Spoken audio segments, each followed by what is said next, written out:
This channel has never actually had much in the way of conventional quality. I'm using a cheap webcam that came with my laptop. I do have the webcam I was using before I got this laptop, but the aspect ratio is a bit weird, and no webcam will look good in this room, so to speak. You know, you got the that right there, the light in the back. It's the best I can do. I'd have blinds right here. I'm right in front of a window, and at noon or in the afternoon the sun will shine through and I'll get like a line of light on my forehead and my face. Let's talk about YouTube trolls. I recently posted a comment on a SciShow video. It was an innocent comment. I learned in the SciShow video that the striking surface on a matchbox has glass in it, ground glass, yeah? And that's the stuff they used to make meth, which I know because I watched Breaking Bad. I remember the scene in Breaking Bad where there was this guy buying a bunch of matches, and Walter walks up and says, "It's not the matches that have the phosphorus, it's the striking box." Anyways, so I was like, isn't that glass going to make it into the meth? And this random guy commented, and he said, "No, it won't. I'm a chemist, you moron. They recrystallize the meth to purify it." And totally, it was totally childish. I highly doubt that this person was actually a chemist. But, you know, he might actually just be a chemist with a sour disposition, at least online. He also clicked on my channel and commented on one of my videos about 50 LOL cry emojis and disliked my video. So, I mean, I'm not making this video for a general, large audience. As you can see, the production value of this video is very low. I'm poor. Don't have enough money to buy a good camera. Even if I did, I wouldn't know how to set up the lighting and such. Cheers. The lighting and such. If you do want me to do more like conventional ASMR in sort of a tappy sort of witty way, but again, I said this before, I'll say it again, I really don't think I have much to add to the ASMR community. I think what I have to add to this tiny little YouTube community is a relaxing chat with someone who likes to think, I suppose. It's my pastime. Thinking is my pastime. I used to read a lot of books as a kid. In class, during recess, there was this contest in elementary school, I still remember it, where we got points. We read a book, we took a test on its plot, and we got points for finishing the book. Well, see, there were these things called C's in the library. There were these pieces of construction paper, and they stuck your fishy. And if you got from 1 to 50 points, you were on like the green C. If you got like 50 to 100 points, you were on the blue C. And it went up to 400. Yeah, 400 points. And for comparison purposes, like for example, the BFG by Roald Dahl was like 12 points, and the Lord of the Rings was like 45 points. You know what I'm saying? I got 1,260 points, so 3 times the theoretical maximum. And so what the librarians did was they took a piece of printer paper, wrote my name on it, and said, "This is the Zababes C," but you know, they used my real name. And they stuck my fishy on it. And it was on a totally different wall. I was super proud of it.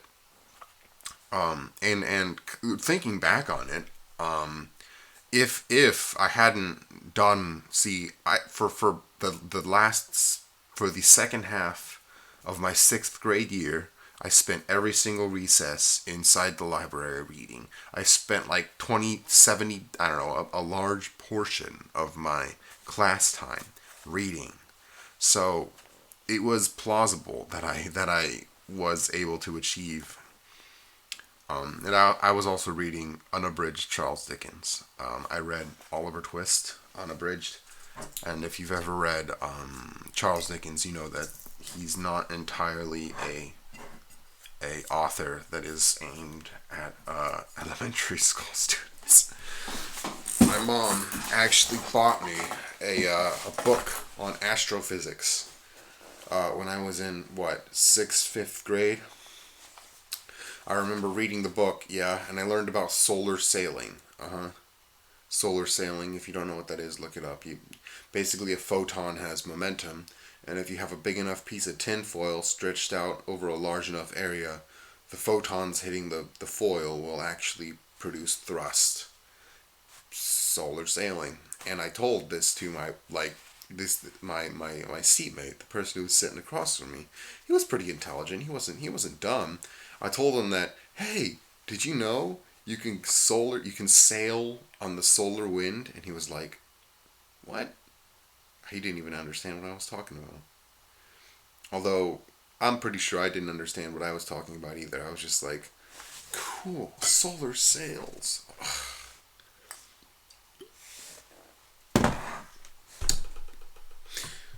I'm of the opinion that the most important time for kids to learn is in elementary school. I think that the quicker you introduce children to esoteric concepts, the more their language. So kids below the age of 12 have language centers in the brain that acquire linguistic fluency. So when you're a kid, your brain is collecting language snippets from adults and peers and synthesizing them and spitting out a thought matrix, so that when you grow up, you can utilize what you learned as a kid without actively trying. So that's why we are all natively fluent. I have a theory. My only credentials for this is that I'm a psychology major, and I learned a bit about developmental. I took several classes where I learned about child development, or cognitive development, and I think, I'm not entirely certain if it's true. I would have to do research in order to prove this. I think that introducing children to esoteric and complex topics while their language centers are still being created, and will sort of, so like if a child learns algebra early, if you were to be able to teach a child algebra early, then they would process algebraic equations through the language center. I'm not entirely certain if this actually will work. Of course, I would have to do studies, and I'm not a PhD. I don't have a master's. I don't have a PhD. I would love a PhD in psychology, but it'll cost a lot of money and time, and I don't exactly have that. But, here's my phone. Let's see. Yep. So, I think someone should do this study. Someone should try teaching algebra to a 4th grader, a 3rd grader, not through the step-by-step analytical process, but through the linguistic process. One of the reasons why I think this is the case is because I learned to read music at a very young age. And to me, music is as clear and simple, or musical sheet music, musical notes are as clear and simple to me as actual language. So some part of me, when I play my clarinet, when I play music, some part of me feels like I'm using my linguistic processing capabilities to process music. And I'm pretty sure that if I had not started learning how to read music in first grade, I would not be able to process this musical sheet music through my linguistic centers. So the point I'm trying to make here is that if you want your kids, or if you want some elementary schoolers to succeed, you gotta teach them as much stuff as possible as early as possible. But you don't teach them through step-by-step and analytical. You don't teach them like you would teach an adult. If you teach an adult algebra, you process the algebra step by step by step by step. Yeah, and you say, do you get it here? Do you get it here? Do you get it here? When you teach children, you teach them anecdotally. You teach them fluidly through conversation. So I remember when I was a kid, my dad would always just go off on tangents about the same way I do, pretty much the same way I do. Go off on tangents about all sorts of cool things like the Pythagorean theorem, miles per gallon, electricity. I remember this. One time we were at church during the potluck dinner that they usually hosted during church. And I must have been in like 6th grade, 7th grade. My dad sat down and out of the blue started teaching us about monounsaturated, and saturated fats.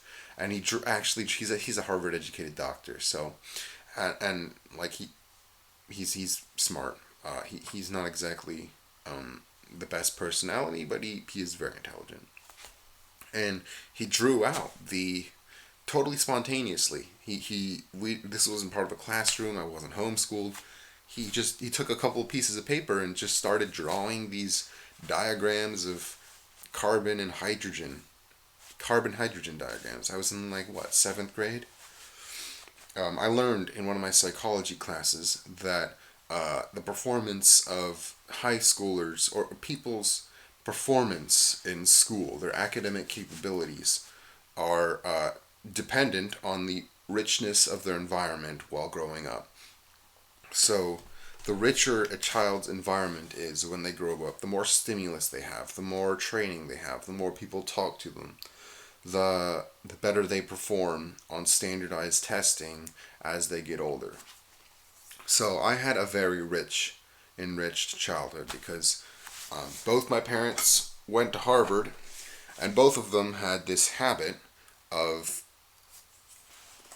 talking about stuff. They never thought, I don't think they ever thought, oh, these kids, he's just a kid, he won't understand it. They just went, you want to understand how this works? I'll teach it to you. So I remember when I was a kid, I really loved Legos. I also liked K'NEX, but K'NEX is more of a cerebral toy.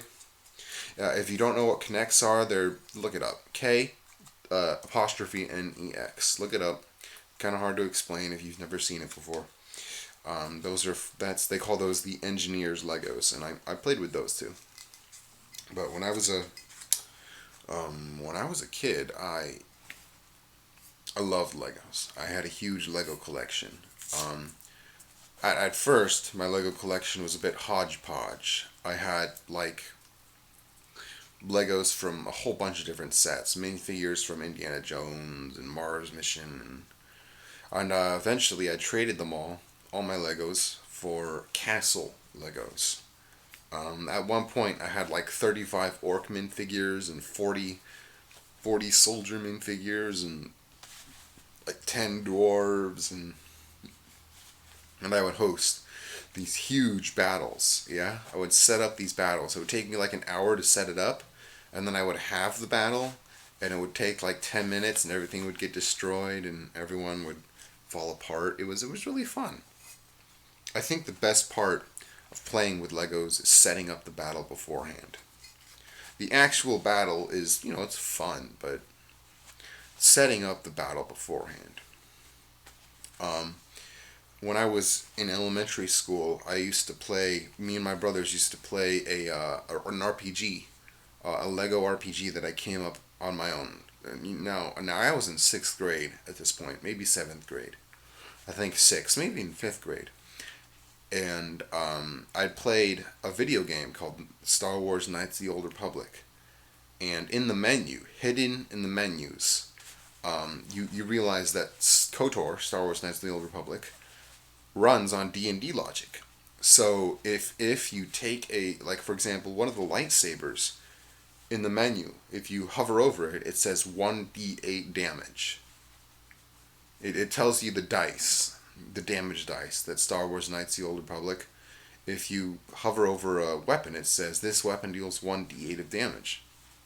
And that's how I learned how to handle dice rolls on attack when I was in 5th or 6th grade. And so I would play this game with my brothers where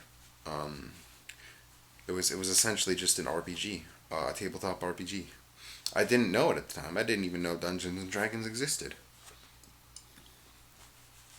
I was clearly influenced by it though.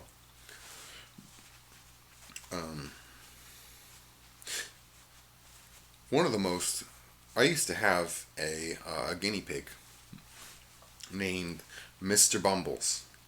Oh man, I really loved that guinea pig. He was like my friend, my pet.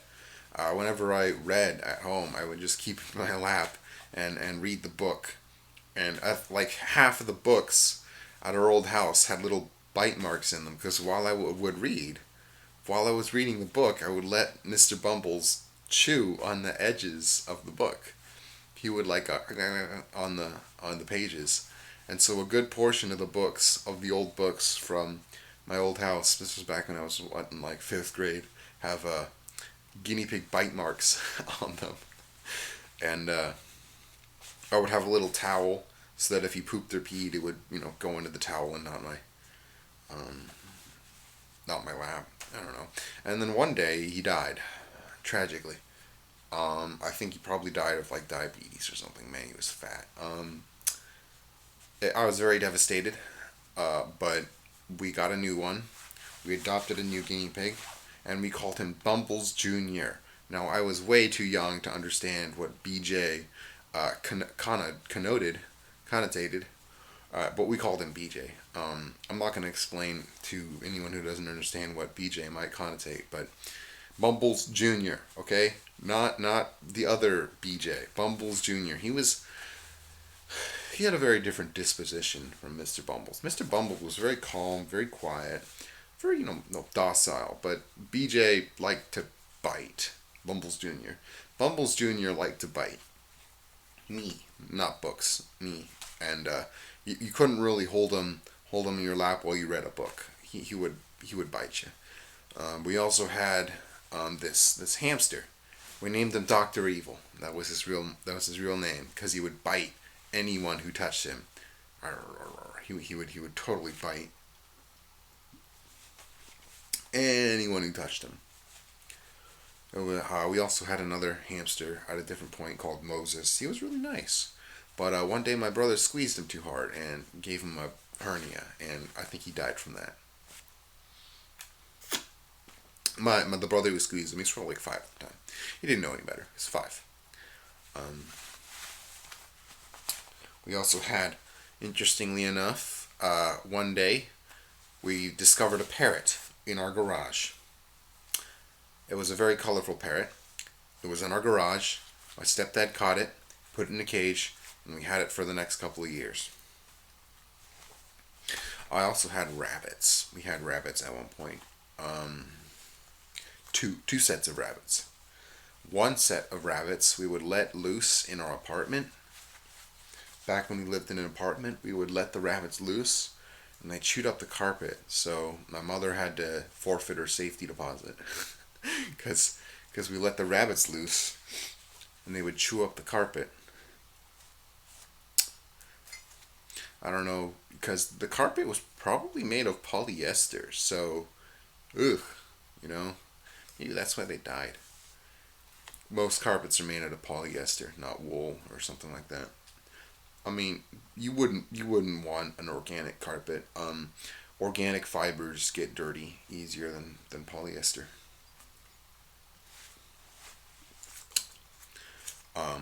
Rugs, on the other hand, are often made of wool because you can take a rug, pick a rug up and beat it and clean it, but you can't rip out your carpet every time you want to clean it. Carpets weren't exactly a viable flooring until the invention of the vacuum cleaner. If you think about it, without the vacuum cleaner, carpets would be impossible to clean. So I think the proliferation of carpets in American suburbia and in American offices is thanks to the invention of the vacuum. Also the rug doctor. You know those rug doctors they have at grocery stores outside the checkouts? I'm pretty sure every single grocery store in the nation has one of those. But you can't have carpet without vacuum cleaners.